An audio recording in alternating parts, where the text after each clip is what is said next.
Welcome to the Teamwork Advantage podcast with Greg Gregory. Join us as Greg interviews powerful thought leaders and successful team and leadership experts from across the country on teamwork, leadership, and organizational culture. Now let's check in for this week's episode. Welcome to the Teamwork Advantage, a podcast that is dedicated to the growth, development, and advancement of three key areas, or what I call the TLC arena. That's teamwork, leadership, culture. Hi, my name is Greg Gregory, founder and producer and host of the Teamwork Advantage, where once a week we bring you guests to give you insightful ideas in those three key areas. We've been fortunate enough now to be in our fifth season. We have been downloaded in over 57 countries, I think we're up to now. And we're excited to have joining us today from Latvia. So we're definitely a distance apart. And yet technology is showing us that when it's used correctly, we can have some amazing connectivity and get productivity done. And that's what we're going to talk about today, is how to be productive, but not just individual productivity. How can we be productive with our teams, our groups, our projects, and still maintain great teamwork and culture? So joining us today is Tom's Blodnieks. He is the Chief Operating Officer and Head of Product and Business Development at DeskTime. During his 5 years at DeskTime, he helped the company grow and expand. Tom's interests include marketing, sales, customer experience, and that's the key word today, folks, is customer experience, not customer service. The user experience, SaaS products. He's a time management expert, and his words, not mine, a paranoid planner who likes to plan everything and everything. Tom's, we're going to have a difficulty here because I'm not a planner. But from small things to large products, his current motto is done is better than perfect. And I got to tell you with that, Tom's, one of my coaches used that expression on me about 22 years ago, and I have never forgotten it. Done is better than perfect. So I'd like to welcome you to the Teamwork Advantage. Hello, Greg. Thank you for having me. I'm really glad to be here. Congrats on your fifth season. Yeah, thank you. Looking forward for this podcast. Yeah, we're going to have a little fun here. So help everybody out a little bit. I know there's some people that probably are not familiar where Latvia is. So you want to tell us a little bit about that? Tell us how you and we were talking before the show, you actually lived in Maryland, not like literally 5 miles from where I was. So tell us a little bit about your history, how you got there. Yeah, that is still difficult to explain where I'm located, where is Latvia, because I've been living in the US and I know how hard is to understand the rest of the world when the US is so big and you need the same time or even more time to drive through US when we go through the whole Europe. But yeah, well, the best way how I did to explain where Latvia is to ask, and mostly people know where is Sweden. Mm-hmm. And then I say, just look across the sea and you will see Latvia there. So if you go to Sweden, then just a small boat ride to Latvia is okay. This is where I'm located. Yeah, Latvia is one of the Baltic states, one of three Baltic states, and really working together with Scandinavian countries. And we have border with Russia, and then we go further to working together with Western Europe. Latvia is part of the European Union and the member of NATO, and working together in that part with the US and Canada as well, really hard. Good. So tell us about how you got to you were from Latvia. You were in the US, you said it for several years in the DC area. So tell us a little bit about how you didn't wake up one day and just become the COO of DeskTime. Tell us your story. Yeah, the story is looking forward and maybe starting with high school years, that the technology, as you see from my age, it just started when I was in high school. And I was interested in technology, and I was really happy seeing the first computer at our house and trying to open the first web page and looking what kind of programs, games we can do on the computer and what I love it. what is it. Programs and games. Okay, got it. Games, that was a thing in that time. Now I have an Xbox, which I'm playing still, and NHL is, I'm a big fan of NHL. But yeah, and then the technology came in early 2000s, at least here in Latvia, in Europe. And somehow I started to like it.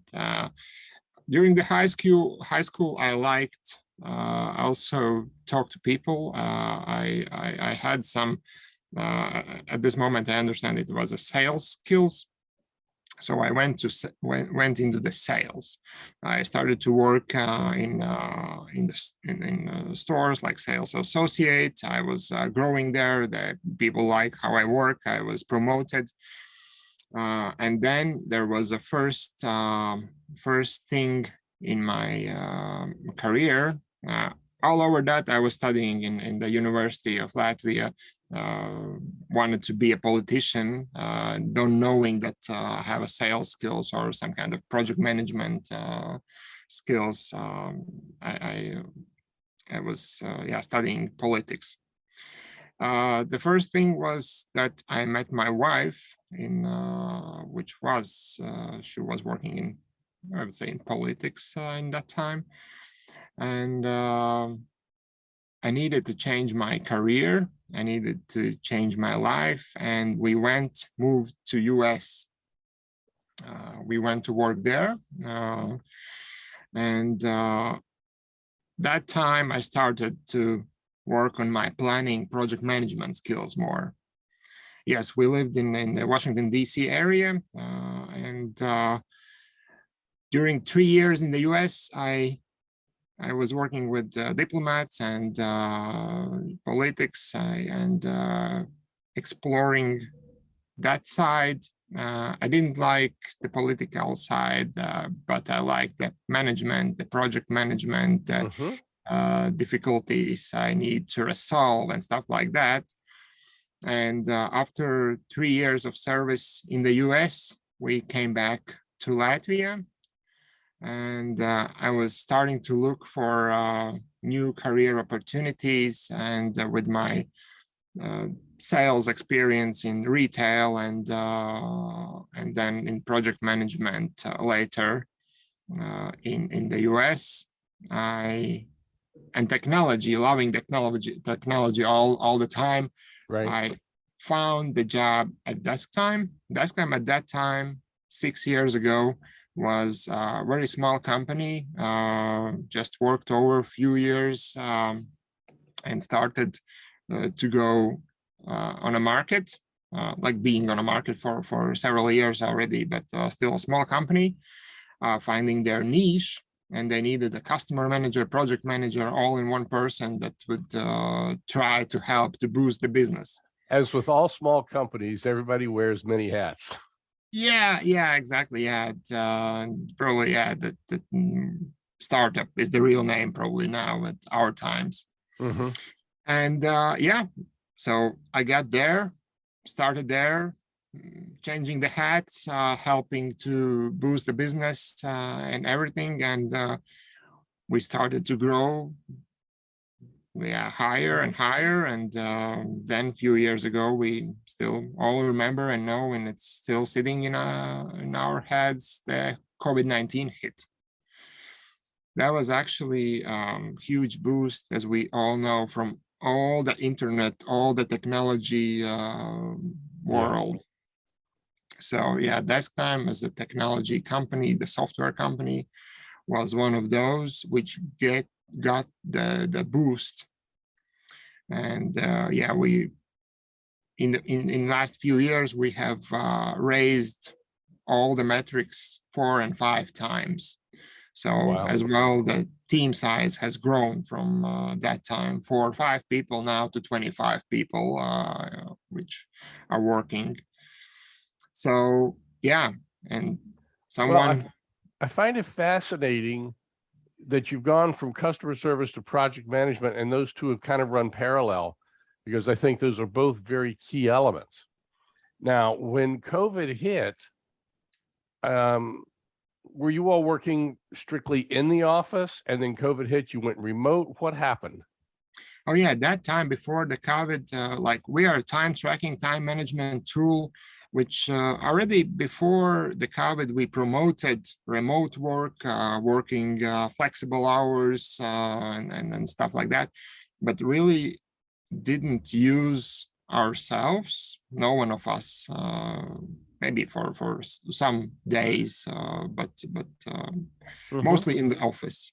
Right. So the first, I still remember the first weeks of COVID when they say in the country that no, airport is not working, no one is landing in and out, everyone sits home, no one goes to the offices except emergency people who really needs to work in the offices or facilities. So we were like, okay.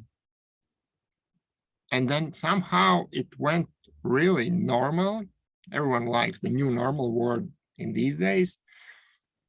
It really was normal. We maybe because I'm still thinking because we were a small team. I don't know how it would be with a 100, 200, 500,000 people team, but with our team at that time, like 6-7 people, it was really normal. Right. We jumped on this Zoom call. We already knew the Zoom. We knew the Google Hangouts, and we started everything as normal, just being on a screen, not in the office. Good. Now, as the pandemic, and we're not out of the pandemic by any stretch, but as we look at it, you're now working a hybrid team. Is that right? That's correct. So talk to me about the hybrid team and what changes did you have to make and what are you all requiring? So a hybrid is taking on so many avenues. It's like this team works Monday, Wednesday, Friday in the office. This team works Tuesday, Thursday in the office. There's different hybrids. Tell us about your hybrid setup. Yeah. Well, the hybrid setup is really easy. We want everyone in the office, we ask to come 2 days a week. And that's all we ask. Please come 2 days a week to the office so we can keep our team collaboration, the social life, the teams together, because the number one thing that is lacking and we have problems with is the communication in hybrid teams and in many aspects and examples I can give. Like one example is a regular meeting, which is very, very good. We have cameras, we have microphones, we have everything. We have part of the team in the office, part of the team is at home or anywhere else in the world remotely working, and the meeting is great. But what happens after the meeting? Those who are in the office like to talk more about that meeting or something else, and then we get new ideas, new brainstorms, but part of the team which should be with us isn't, because they are remotely. So if everyone would be remotely, everything is great. Then no one talks, and then if they want to talk or something, we prepare a new meeting and do everything. But the hybrid ones, the communication, everything is so crucial. So that's why we ask sometimes for specific meetings, but basically we just ask to come to the office so you don't lose the social life with your colleagues, with your teams.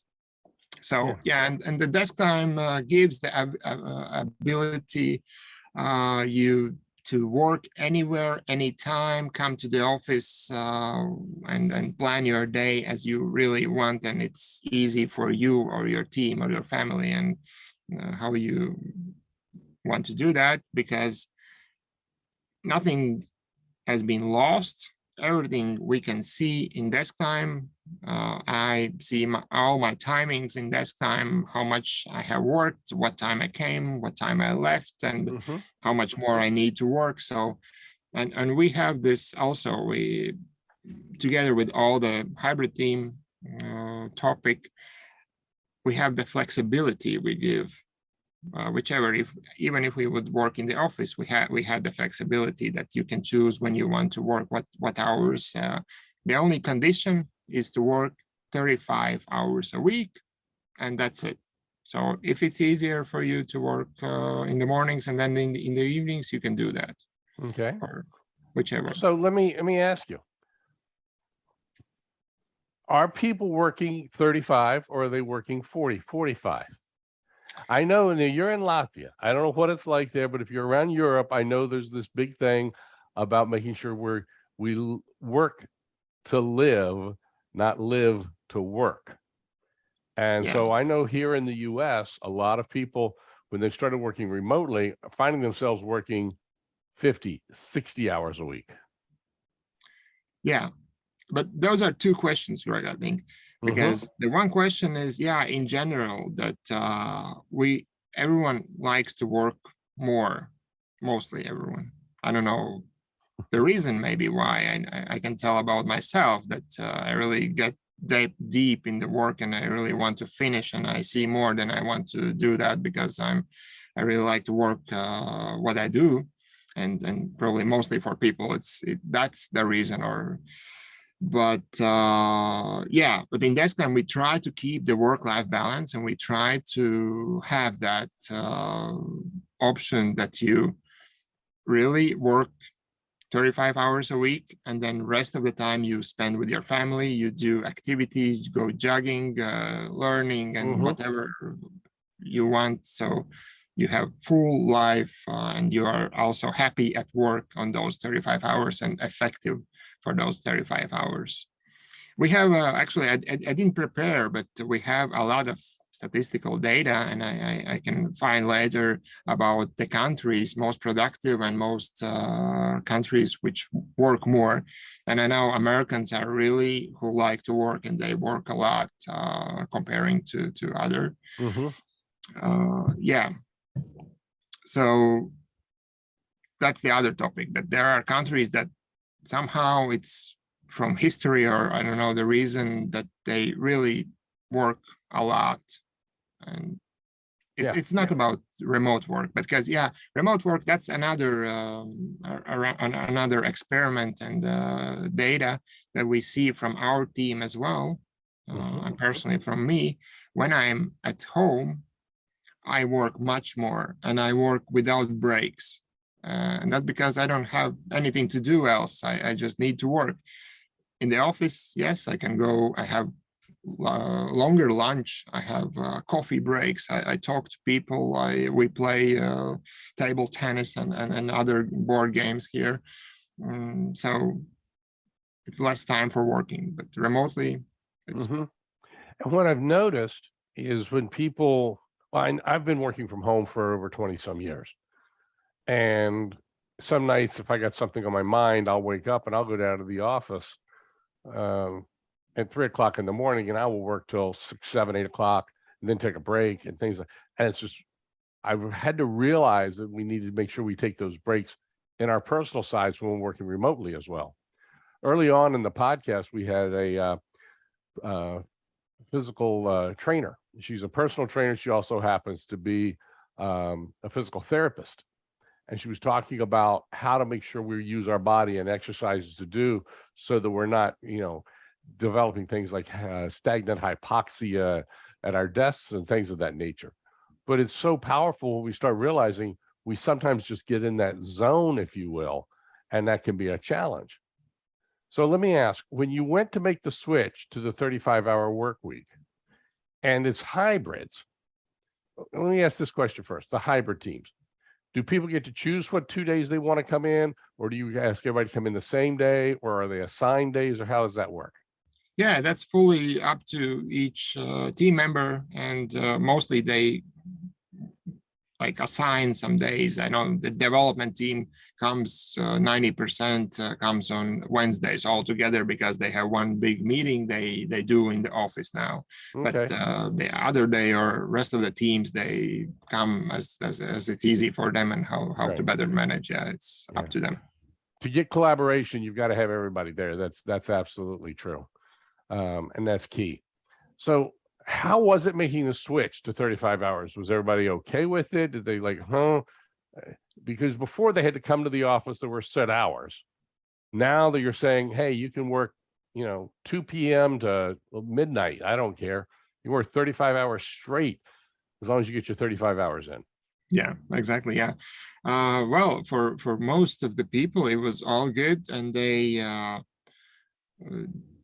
they're like doing good. They're not working late in the evenings and not too early in the mornings, and they can make the work-life balance, and they really use the ability to work a little bit less than usually, not being in the office as well, and also being in the office, do that like average 7 hours a day, 5 days a week, and going home and really do the work effective. Yes, there is in our team, there are a few people that it was like they were left on the street because they didn't know how to do that. Well, what I need to do now? And then the suggestion was very easy. You liked 9 to 5 work, 9 to 6, keep doing it. That's all okay. You can keep doing it, keep the structure. And that's also one of the time management tactics that you do when you are effective, productive, and what timing you like or you are used to. So, and if like there was a lot of talking about that 9 to 5, 9 to 6 working hours are gone because we are now remote or flexible or hybrid. But actually, the data shows that a lot of people still working those hours. They're present during those hours because a lot of other things happening during those hours, and no one can. The same with the kindergarten. I need to. My kid needs to be at the kindergarten at 8 o'clock in the morning. Who cares? I have flexible hours, or I can be at work at 11 a.m. I need to be at 8 a.m. in the kindergarten. Of course, I will not go to sleep or something else after that. I will go to work and start working. So yeah, there are people mostly working the same regular 9 to 5, 9 to 6 working hours. And there's something to be said about complete structure. Some people need that routine structure. That's especially important for children, of course. Yeah. So what's happened with the culture at DeskTime? Moving to the 35 hours, has the culture gotten stronger? Has the camaraderie, the collaboration gotten better? What's some of the things that have been the benefits and maybe even some detriments to the 35-hour week? Well, it's maybe hard to measure because the 35 hours in the office would be totally different how it's now in the hybrid regime. So we are more thinking about this hybrid regime and trying to keep the collaboration and this team spirit because of the hybrid work. So we definitely feel that we are a strong team, and we are happy to see each other in the face, not only in the screen, but also really in the life. And that's one thing that's have changed during the pandemic started, that we do a lot more meetings outside working hours. Is it after work we go to the bar, or we go on weekends hiking or something, or riding bikes together? Not all in the same time, but by groups and teams or something, and that makes the team better. And yeah. So let's talk about the leaders for a moment. You're moving to a 35-hour week. You're making the shift to a hybrid environment. What were some of the challenges the leaders faced, and how did they overcome them? Again, yeah, there are, it's a great question, like all the topics, all the hot topics, but leaders, there is one thing that they need to work with their teammates, their teams, and be a leader. Other thing is that they, as a leaders, they also are a people who want to work remotely. They want to have the ability to choose themselves how to do and be flexible. But they can't always do that because they are leaders. They have this need to like manage the team, to show an example and show that they are present. Yeah, and they've got to be there for different members of the team in different times. Exactly. And so that's a little challenge that we are facing, but I think we're doing well, and really, I really happy that our team leads and like to come to the office, so they are in the office and they really do the remote all the communication and everything. So that's great. And but the challenges are still the communication is also into the teams, the number one challenge, that sometimes someone doesn't tell something, not always to the leader or team leader, but also to rest of the team. So a lot of things need to follow up how everything is going. So do your team leads, your managers, do they have, I'm going to use the term an open calendar, because you described yourself as a paranoid planner. Okay. Are most of your managers also strong planners? I would say yes, but strong planning doesn't mean that your calendar should be booked all the time. Exactly. It needs to have, you need to have your flex times, as I call it. As well, that's one of the points. Yeah, you need the planner. From my side is just that I have my routines. I know my routines. I plan them. I plan unplanned things. I like that. Let's say that again. You plan unplanned things. Right, because you always know, and that's what I say to our team leads as well. There will be always something coming up that you will not expecting or something. Just have time for that. Weekly basis, monthly basis, daily basis, whichever, but leave time for that, and you will see you will not sit without the work. And that's happening. And yes, I think our team leads and managers are really good planners. And okay. So let me ask you this. If I am an employee, not a manager, and I need to have this conversation with my manager, and I'm working remote, maybe he or she is working remote, how can I get time with that person? Very easy, very easy. In our way, with our number of people, it's really easy. Just drop a line in Slack, and the manager will tell if we can go on a call now or later, and we'll book it as soon as possible or whenever it's needed. So I asked that because I'm getting different ways that different organizations do it. One person that I know, what he does is he has a calendar that's set out there that everybody can access through his Calendly links, and they're set in 15-minute blocks.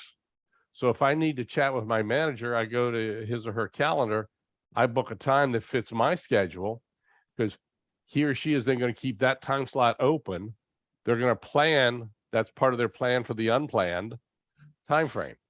And that really works well there. I like also dropping, that's how I work with my team down in, because I'm in Maryland and they're down in Texas. And so I'll drop a note in Slack and, text me when you got a moment for a call, and we'll either jump on a quick Zoom or a phone call. Yeah, exactly. Yeah. But I think that depends on the team size. The Calendly links and the time slots, I think it's for larger teams when you really manage like tens 10, 15, or 20. hundreds. Yeah. Then you have like more when in your team there's like 5 to 10 people, then it's easier to drop a line. So how's the burnout right now with DeskTime? Are people getting burned out? Are they leaving? In the US, we've had this a lot of folks are calling it the Great Resignation. I'm calling it the Great Reshuffle. What's happening where you are? Well, yeah, about the Great Resignation, I think there's also like the part when they resign and start their own business, that's the one thing, and that could be a resignation because they leave their bosses or teams, and then. But the shuffle, you see, as you said, that's maybe when they just change the way they work, where they work, the companies, because a lot of really open vacancies are now. But in DeskTime, we have somehow I thought today about this question, and I assume that you could ask me some kind of rate or percentage of people changes in our organization. Mm-hmm. I couldn't prepare that in a short term, but basically we have grown in these 2.5 years now, and like I guess 2 people have left only. Okay. We have like hired like 20 plus people, and only 2 people left. Okay. But, like, yeah. So and the burnout is also it's not. Yes, there are some signs of the burnout for those who like to work more, who are more into the work, but Okay. DeskTime really helps for us also to manage that. And I really remember our customer support lead. When she started to work, she really worked more than 50 hours a week, and we have a weekly all hands meeting where we show everyone how much hours we have worked, and not about the hours, but more about what we have done, because we had planned for everyone for each team and how many hours we have worked during the week and on which projects. And then when we see that people really working more than 50 hours, that's the sign when we immediately can start following and talking about that thing, that it's not normal, and in short term it's fine, in long term it's going to be a burnout. That's a setup for a burnout. Yeah. So that's good. So tell me about how they do that. How do managers, they're tracking the time, but let's say that it's a job that might take a colleague of mine an hour to do, might take me 3 hours to do, but I still have to get the same amount of work, quantity of work done, but that may take me 45 hours where it might take you 30 hours. How do you work with that? Yeah, this is an excellent question, where we don't have a solution yet for that. That really requires us a smart technology to measure how many words I wrote in 1 hour and how many words you wrote in 1 hour. And that's a good question. We have in our team content writers who we could talk about that, but so we don't measure that, the amount. We measure exact time worked, and yes, someone needs to think more, someone is really digging in and working, and that's okay if it takes them longer. Yeah, it's totally okay. That's where I was going with that. Because if we allow the people to take the time to get there and not focus on how long it takes to get there, but just to get the job done. If it takes you longer or less, it doesn't matter. Yeah, because that's the key thing, that DeskTime or any other tool which do the time tracking is the source of data, and source of data which helps you to talk about things when you need to talk. So when we need to talk about hours, we can then really go deep and see, you had this project, you worked X hours, so what's on it? So is it good? Is it can we do better? Do we need to slow down, or do we need to do faster or something? This is the data, and nothing more. Okay. You mentioned earlier that communication is one of the challenges when you're working hybrids, when you're working, regardless of any team, it's a huge challenge. What are you doing? I mean, you've got the after hours things where people are communicating, but one of the things you mentioned earlier, and I want to go back and revisit this, was you have an all hands meeting or you have a team meeting about the project, and 4 or 5 may be in the office and a couple may not be, and then they continue to talk in the office. What's in place? How are you able to keep everybody in that same loop? Well, yeah, that's project management skills that you need to, if there is really something serious, then we can talk the overview, and then we go and get the other ones on a Bring them board, and back we in. talk over. Yeah. Mhm. Or we just talk over and then send everyone's an overview what's the new decisions or something. So there are a lot of things to do, and the most important that it's been something being done, and it's not only that we talk now and then the other colleagues don't know what we talked. So that's the worst scenario. Let me ask you this question. When we're looking at different teams, and you've got your development team, you got your content team, you got different groups, what are you doing there to have that cross collaboration, or as I like to call it, synchronization? Yeah. What are you doing there? Exactly. Yeah. So again, that's one of the key things why we have this all hands meeting on Mondays. So we always do and put out the key things that we plan and want to do, and what are the plans for the current week or 2 weeks. So this is one way how we synchronize. The other way is we have also the managers, the board of all teams that comes to be weekly meetings where we talk over all the things. We have quarterly meetings where we put all the plans and then the statuses. And so all the managers are in Slack group. And so we try to keep all this communication always open, more horizontal. So everyone is inside and they have read and they know about what's happening, so they can give forward to their teammates. Okay. What's on the horizon? Where do you see things going from a project management side, since you're heavily involved in that? Where do you see things going in the next 2 to 3 years? Well, that's a very open, wide question, because from one side, like we see. Let me kind of rephrase it. Do you think we're going to stay in a hybrid environment? Do you think you're going to go more to remote? Are you going to bring people back in? What's going to happen that way? No, I think the hybrid this is the new normal. Okay. So I don't know what could happen to see the way back to the office. 2-3 years have proven that we can do office work, we can do hybrid work, we can do remote work. So it all depends on the office culture or specific on what the company is working on, but they decide are they more remote, hybrid, or office. So and then focus on that. But definitely it's for DeskTime, it's a hybrid regime. We see that 25-30% like to come to the office quite often. So, and for the rest of the team, it's nice that they can come 2 days a week. We have informal meetings outside the working hours. And then so we think more about communication. Yeah. Okay.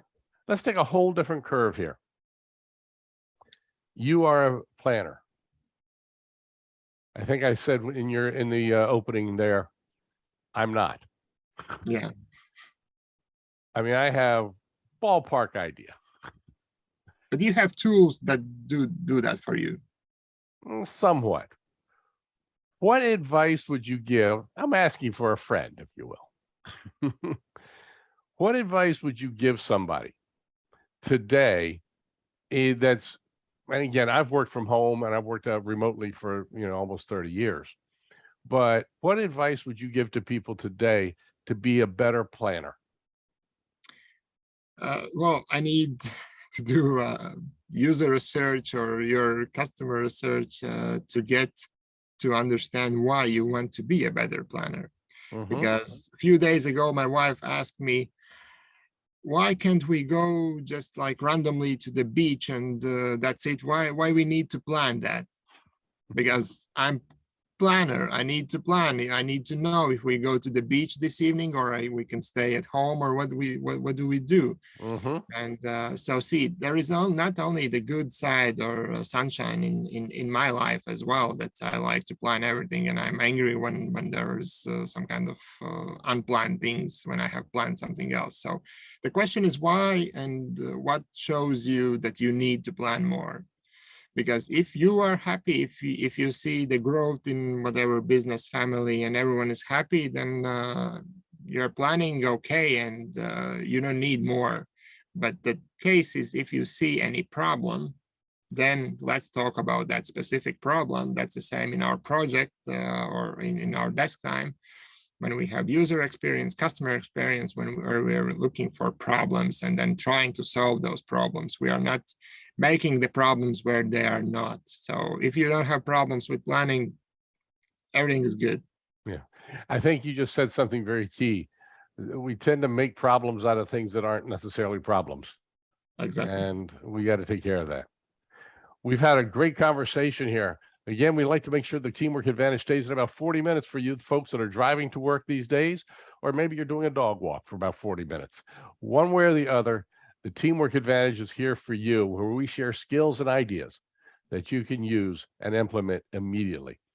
Tom's given us the thoughts of things that are working at DeskTime, and hopefully you can adapt to some of those. Tom's, if people need to reach out to you, what's the best way to find you? Well, the best way definitely is LinkedIn nowadays. LinkedIn, okay.